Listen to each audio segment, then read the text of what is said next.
día más estamos aquí para hacer una nueva receta con Vichy Catalán. Esta vez vamos a hacer un plato de otoño que va a ser una crema de calabaza y la vamos a terminar de complementar el plato con unas tiras de calamar, así salteaditas, y unos dados de pan.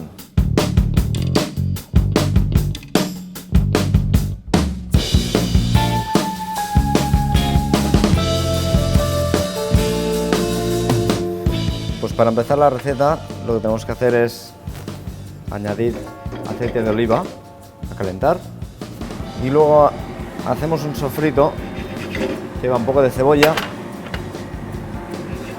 y un poquito de puerro. Añadiremos la calabaza. Lo que nos va a aportar el Vichy Catalán va a ser darle el toque con la sal mineral y también darle un poco más de suavidad, cremosidad, un poco más de esponjosidad a la propia crema.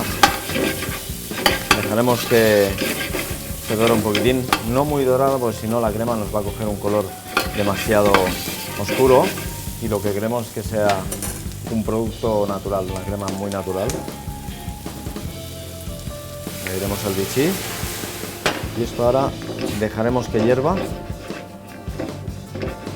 hasta que la calabaza esté bien blandita y entonces podamos triturar la calabaza. Lo que vamos a hacer ahora es saltear el calamar. El calamar necesita un poquito de aceite, no mucho, y una cocción más rápida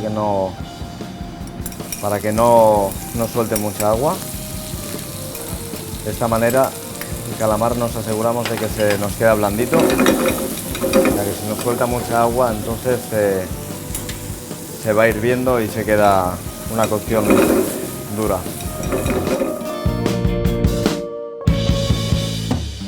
Ahora pasaremos a triturar la calabaza cocida con el mismo jugo, ya que en el jugo pues tenemos toda la esencia del agua Vichy Catalán y de la calabaza.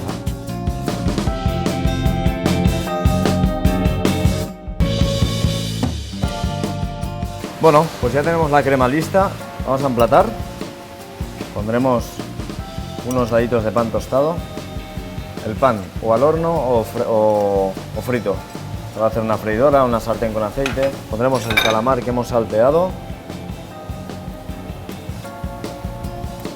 Un poquito de cebollino y un poquito de aceite de oliva.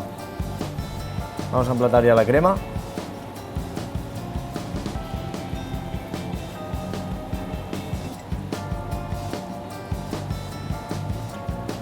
Ya tenemos la crema lista, crema de calabaza con los calamares y el pan tostado. Que aproveche. Hasta luego.